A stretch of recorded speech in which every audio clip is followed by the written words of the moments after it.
ገንዘብ ከፍላ ከእስር ቤት ያስፈታችው ልጅ አሲርን ከአጠገቤ እንዳትደርስ ስትል ሀና አስጠነቀቀችው።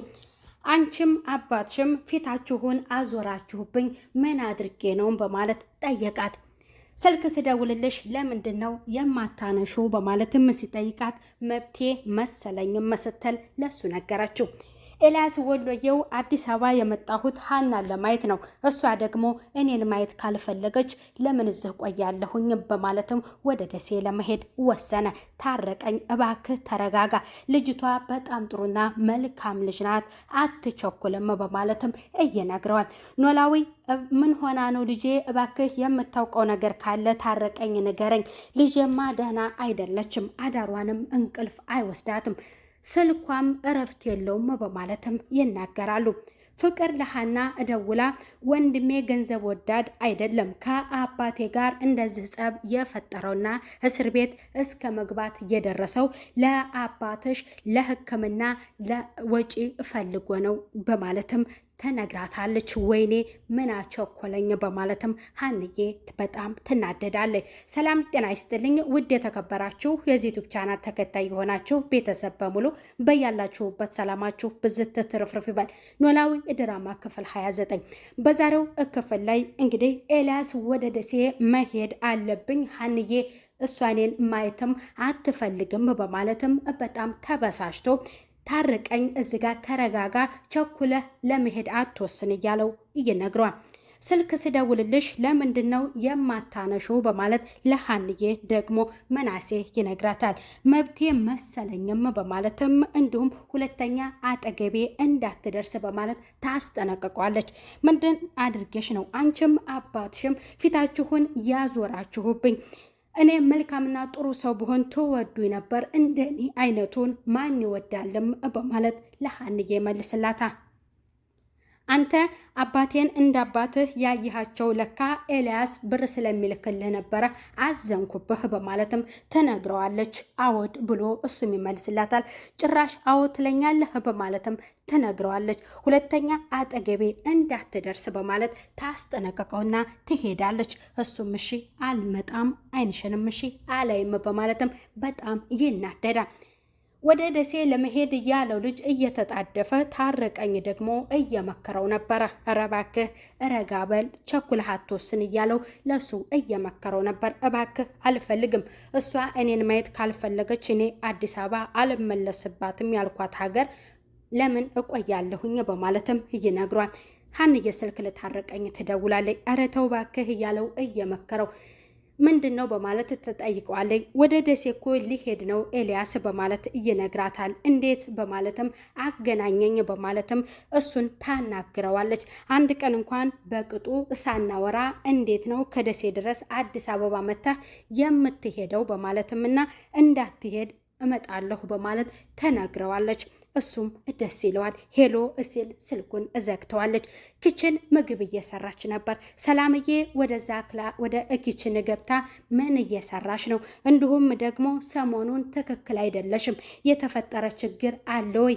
የተናገሩት ነገር መልካም ነው፣ እኔ እጋራሻለሁም፣ እኔ ተንፍሼና ተናግሬ ነው ህመሜ መድኃኒት እያገኘውም በማለትም ለሷ ትነግራታለች።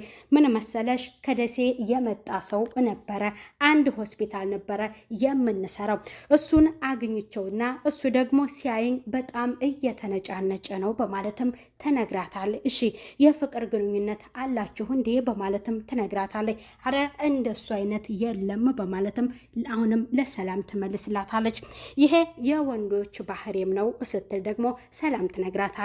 ዛሬ አንቺ እረፍት አድርጊ፣ እኔ ነኝ ምግቡን የምሰራሁ በማለት እሷ ወደ ኤልያስ ወሎየው ጋር እንድትሄድ ታደርጋታለች። ኤልያስ ወሎየው ወደ ታረቀኝ ቤት ከተመለሰና ከተረጋጋ በኋላ ሀንዬን ያገኛትና መንገድ ላይ ወክ እያደረጉ እንዴት በዚህ ሰዓት አሰሪዎችሽ የለቁሻል ማለት ነው በማለትም ለሀንዬ ነግራታል። አዎ በጣም መልካምና ጥሩ ናቸው በማለትም ለሱ ትመልስለታለች። እንዴ ታረቀኝ እኮ የነገረኝ የአንቺ አሰሪዎች በጣም መጥፎ እንደሆኑ ነበረ በማለትም እየነግራታል። አዎ አንዳንድ ሰው ላያቸው ይመስላል እንጂ በጣም መልካምና ጥሩ ሰው ናቸው ስትል ለታረቀኝ ትነግራለች። አሁን እየሄድን እናውራ በማለትም ይላታል።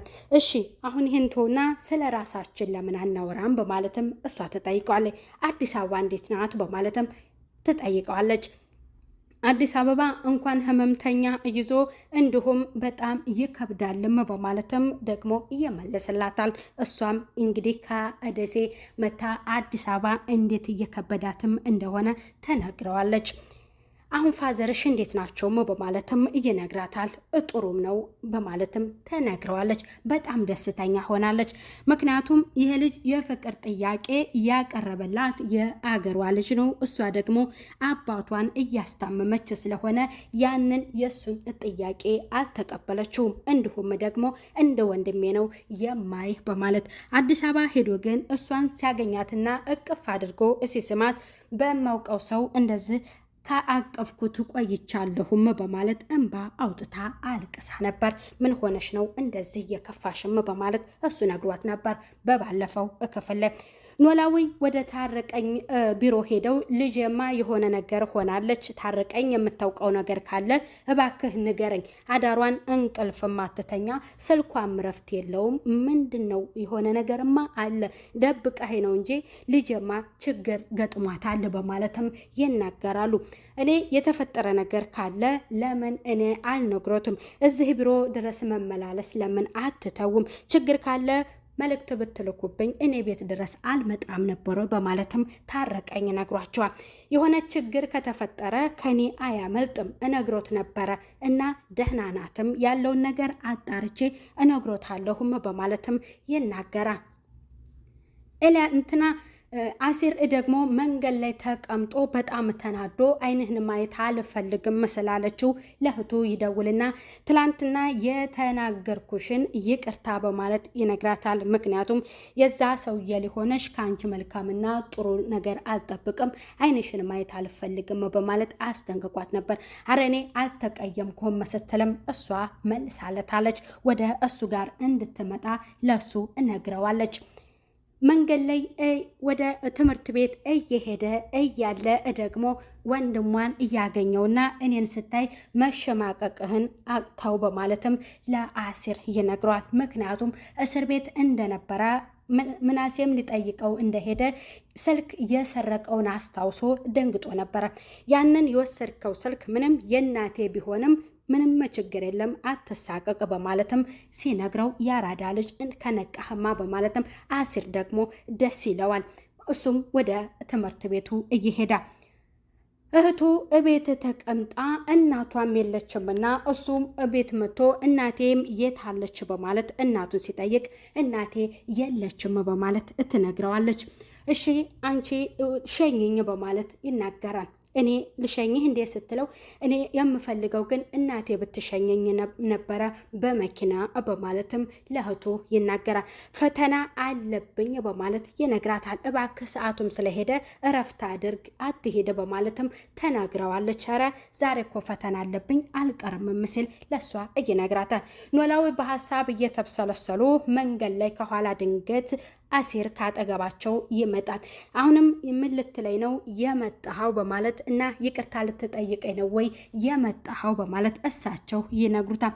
ይቅርታ እንኳን ልል አይደለም የመጣሁት፣ በቃ ናፍቀውኝ ላዮት ነው የመጣሁት በማለትም የነግራቸውና ጥሏቸው ሲሄድ በሀሳብ እየተከዙ ወረቀት ይዘው እያስተማሩት የነበረውን ፍን እንዴት መጻፍ እንዳለበት በጣም እሱ እየተከታተላቸው የነበረውን ጊዜ የቀሩትን ሁለቱን ደግሞ እነሱን በቀጣይ አሳውኝ እያላቸው የነበሩትን ጊዜ እያስቡ ነበር። ያም ደግሞ ፍቅር የሚለውን ነበረ።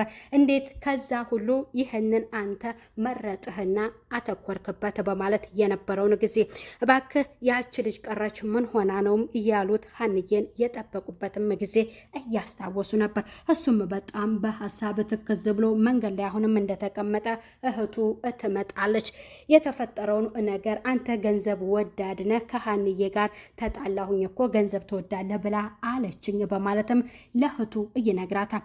የደከምከው እንዲሆነዋ በማለትም እትነግረዋለች። ምክንያቱም ያንን የከፈልከው ከፍላ ያስወጣችህን ገንዘብ እና አባቴ ናቸው የተከፋፈሉትም በማለት በአንተም ላይ ምንም አይነት ክስ አይደርስብህም በማለት ተናግረዋለች። ምክንያቱም በቃ ውሸት ነበር፣ ምክንያቱም ፖሊሶች አልነበሩም ማለት ነው። አባትሽ ግን ምን አይነት ተንኮለኛ ነው በማለትም ለሷ ይነግራታል። አባቴ አውቃለሁ በጣም ተንኮለኛና በተንኮል ማንም እንደማይደርስበት አውቃለሁም በማለት ተናግረዋለች። መንገድ ላይ እሷን አሁን ና ልጋብዝህ ብለው እሱን ልትጋብዘው ይዘው ከሄደች በኋላ ከሸኘችው በኋላ መንገድ ላይ ምናሴን ታገኘዋለች። ከምናሴ ጋር ሰላም ከተባባሉ በኋላ እሷም ወደ ቤቷ እንዲሁም ደግሞ እሱም ወደ ቤቱ ይገባል። ክላስ ተቀምጦ ስልክ ሲያወራ እህቱ ከማን ጋር ነው ስልክ የምታወራው የሚለውን ጥያቄ አንስታበት ከማን ጋር ነው የማወራው በማለትም መልሶላት ነበር። በዚህ እድሜ እኮ ደርሰሃል፣ ግን ሴት ነው ወይ የምታወራው በማለትም አስጠንቅቋለች። በፍቅር ግንኙነት ጊዜ ከወንድ ይልቅ ሴት ናት የምትጎዳው እና አስብበትም በማለትም ተነግሯለች። ይች ልጅ እንዴት እያሰበች ነው በማለትም ይበሳጫል። ሀንዬ ምግብ እንድታቀርበው ለሀንዬን ሲጠራ ሀንዬ የለችም ወታለይ። እዚህ ቤት ምግብ የምትሰራውና ምግብ ማብሰል የምትችለው ሀና ብቻ ናት ወይም በማለት ተነግረዋለች። እሺ በቃ ምሳም የለም እሺ መቅሰስም የለም በማለትም እንዲሁም ደግሞ ይመልስላታል። እሷ እኔ አቀርብልሃለሁ ስትል እነግረዋለች። እዚህ ጋር ያስጠነቀቀችው ነገር የፍቅር ግንኙነት ስትጀምር አስብበት በማለት አስጠንቅቀዋለች። ምን አስባ ነው ግን እንደዚህ የምትለኝም ብሎ አሁንም ክላሱ ተቀምጦ እየተብሰለሰለ ነበረ። ፍቅር ስልክ ትደውልላትና የኔ ወንድም ገንዘብ ወዳድ አይደለም ከአባቴ ጋር እንደዚህ አይነት ጸብ ውስጥ እየፈጠረውና እንዲሁም ደግሞ እስከ መታሰር ድረስ የደረሰው ለአባትሽ መታከሚያ ገንዘብ ፈልጎ ነው። ይህንን እንድታውቂ እፈልጋለሁ፣ እንዳትነግሪያት ብሎ አስጠንቅቆኝ ነበረ። እውነቱን እንድታውቂ ስለምፈልግ ነው በማለትም ለሀንዬ ትነግራታለች። ምን ተፈጥሮ ነው እባክሽን በማለትም አባቷ ይጠይቋታል። በጣም ከስራ ቦታ ነው የተደወለልኝ ብላ ዋሸቻቸው። ምን አቸኮለኝ ለምንስ ቸኮልኩኝ ብላ እሷ ተጸጽታለች። ኖላዊ ምን ሆነሽ ነው በማለትም ነግሯታል። በሀሳብ እሳቸውም ጭልጥ ብለው አንቺ እኮ አሁን ላይ አሲርን መፈለግም ትተሻል፣ እኔ ደግሞ ጨንቆኛል በማለት ለእሷ ሲነግሯት እባክህ አታስብ ምን ይሆናል በማለትም ለአባቷ መልሳላቸው ነበረ። እሳቸው ግን አብረው ያሳለፉት ጊዜ በጣም ትዝ እያላቸው ሰላም እየነሳቸው እንደ ልጃቸው የሚያዩት ልጃቸው በጣም ናፍቋቸው እንዲሁም ያስቀየሙትና የተናገሩት ነገር ጸጽቷቸው እንቅልፍ ነስቷቸዋል። በመጨረሻም እንግዲህ ሀንዬ እውነቱን አውቃለች። እስር ቤት የገባበትንና እንዲሁም ደግሞ በጥፋትህ ነው አባትህ ያሰረህም በማለት